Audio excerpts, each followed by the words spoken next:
Madam Clerk, we can go to the next case. Next, we have In re Koshkalda, appellant Artem Koshkalda appearing pro se. Okay, Mr. Koshkalda, please go ahead. Good morning, Your Honors. May it please the court, and I'm glad to see everybody over again and again, unfortunately. And I would want to present a little bit new arguments that I wasn't making in my papers. Before, as you know, that there was an amended pre-filing order in place in response to this court's earlier decision, which is yet to be appealed to the Ninth Circuit upon the conclusion and finality of all of the orders depending on this pre-filing order. So why is the pre-filing order not appealable now? I don't understand why it's not appealable now. as far as I understand, because the amended pre-filing order, because let me get back a little bit. So if you remember, originally there was two appeals which were united into one case, and there was no question whatsoever as to the appealability, finality of the order in the adversary proceeding. But there were issues, and I believe, if I'm not mistaken, Honorable Judge Gann raised this concern as to specifically to the Council of the Epson, whether it was or was not appealable. I did research further, and it is my understanding that because the pre-filing order and the depends upon the other issues which are not final yet and will not be final. The determination of whether the judge the determination of the finality of the pre-filing order is also making it not final. In other words, only the determination of all other issues that the pre-filing order is dependent upon is going to determine whether the pre-filing order was or was not correct. That's my understanding. And when I tried to appeal to the Ninth Circuit, I believe it was dismissed. And when I tried to reappeal, my understanding is that the Ninth Circuit made a ruling that regardless that the BAP,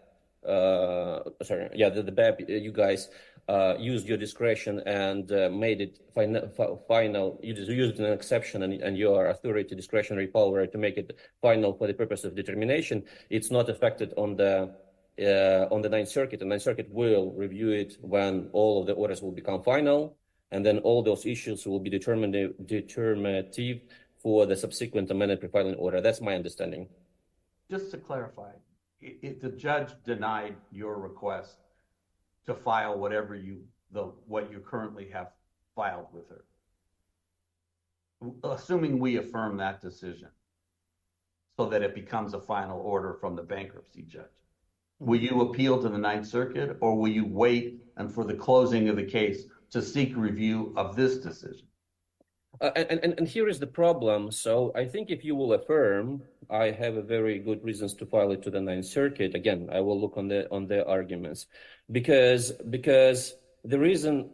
Let's look on the gist of my filing. I filed after 4 years of no evidence of any action in the bankruptcy besides appeals pending.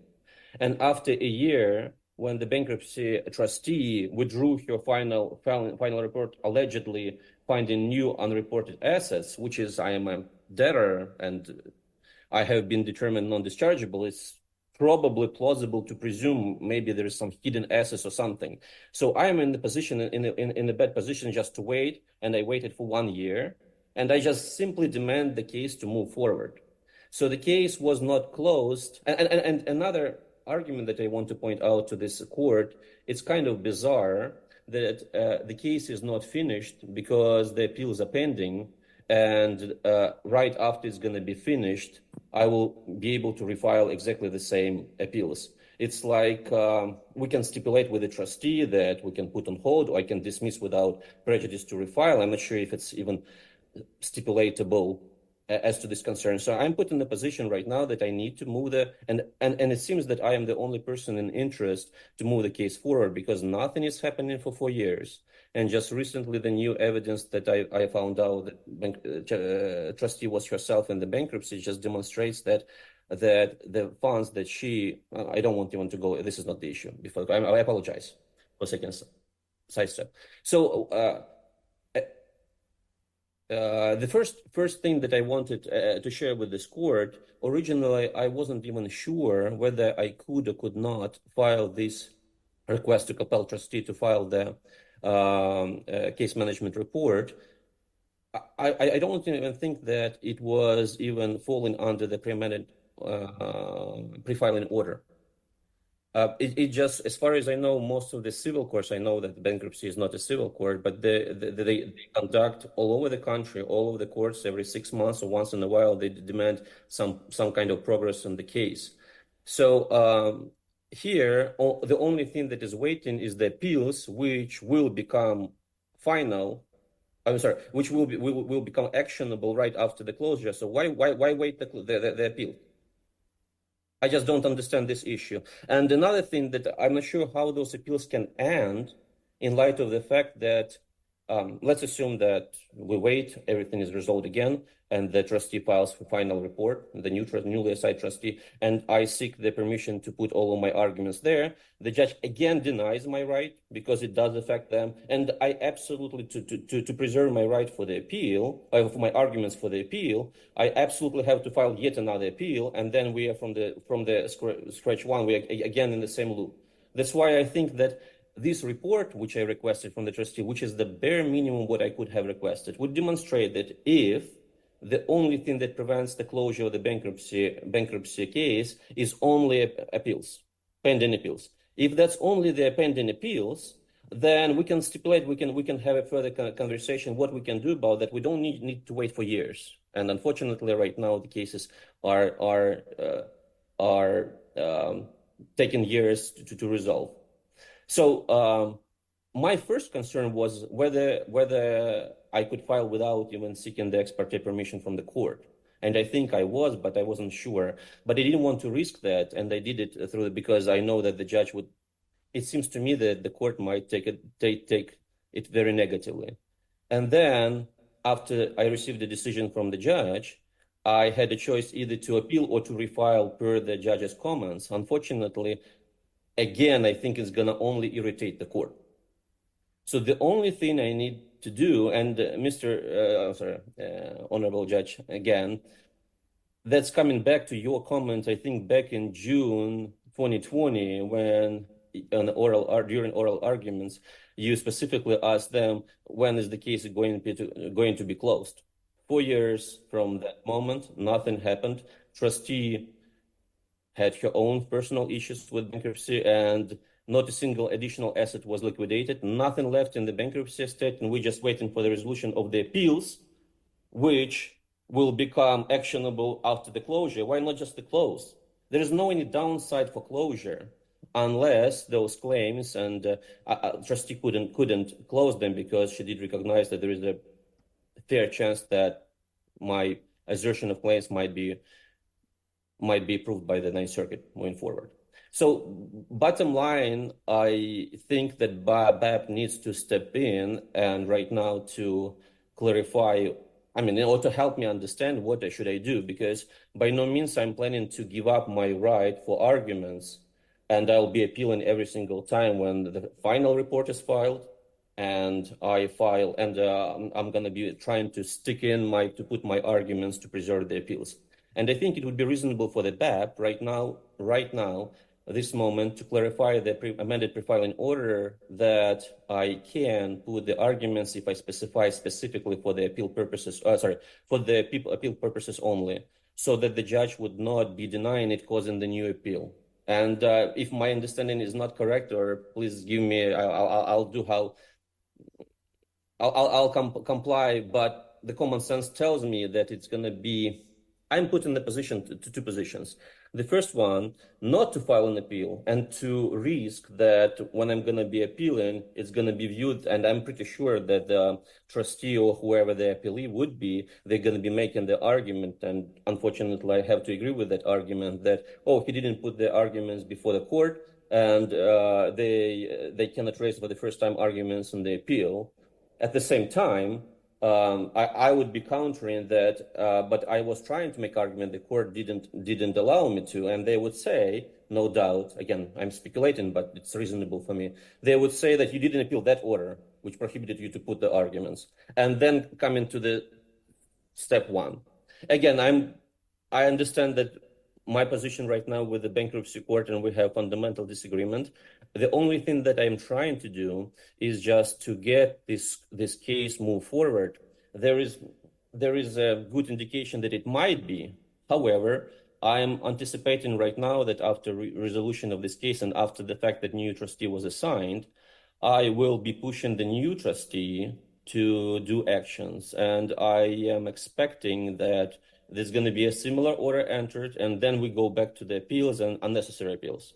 So I don't see you guys being able to, I'm sorry, I don't see the BAP and your owners to be able to overrule the general principle that I can raise arguments for the first time on appeal so I would not have to bother about making arguments before the lower court.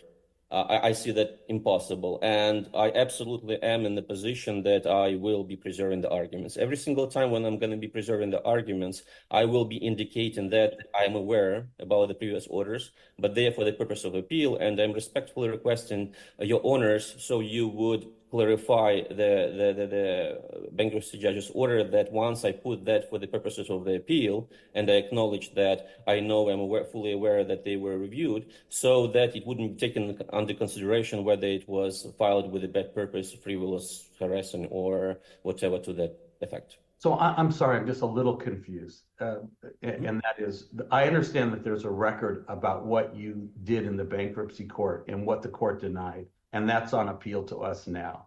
Are you suggesting that you have a different issue than what you presented to the bankruptcy court already? That is, you want to know now, differently than what you originally filed, why the final TFR has not been filed, or it's a variation of an argument that you made to her that you now think you need us to rule on so that you can get to a final order that can then be appealed.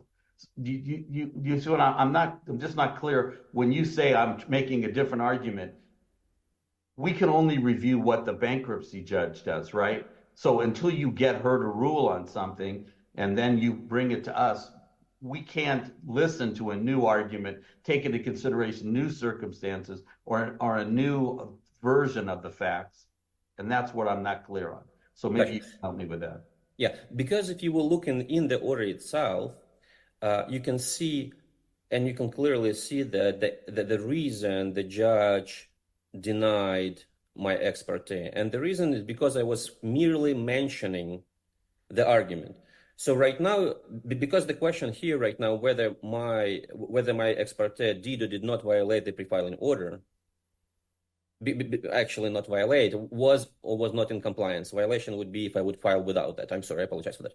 So yeah, if it was or was not in compliance, now you get the chance to clarify how broad the meaning could be or should be based on the amended order. I think it's within your authority right now to make that clarification. And again, if you are specifically referring to the appeal when I say, yeah, probably this would be somewhere on the edge where you can and cannot go for, but I do believe it's within your discretion and within your power to make a definition, because once it's triggered that you need to define the scope, I think that it would be unreasonable for you to think, oh, this scope we can define and those scopes we cannot define, because the situation is quite clear. The way things they are, there has to be done something. There is clear position by the bankruptcy court right now till this moment, and unfortunately, I cannot change even if I would want to. I cannot risk change my position unless I'm missing something totally based on the law, which I'm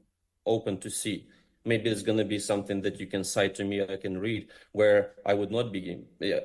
I did read that there is no point to repeat your arguments if it was clearly and finally decided. However, those arguments were made in response to the interlocutory orders, and this is the final orders. I'm not sure how I can risk that, even if it's plausible to think that I can admit that. I'm not sure if I can take that risk. And preserving the right for the appeal, it should not be harassing or anything of that sort. And I apologize. And thank you very much. Time goes by and you don't look older I've seen you. I apologize that I took so much time with you and with resources, but this case absolutely has to move forward somewhere, one way or the other. I'm gonna submit, unless you have more questions, I'll submit on my arguments, and I appreciate you being all the time, regardless whether it was my favor or against me, most of them against me or dismissed, but yet to be decisions. Thank you very much, Your Honors. Okay. Thank you very much. The matter is submitted. We'll give you a written decision promptly. And that concludes the calendar, so court's in recess. Thank you. Thank you.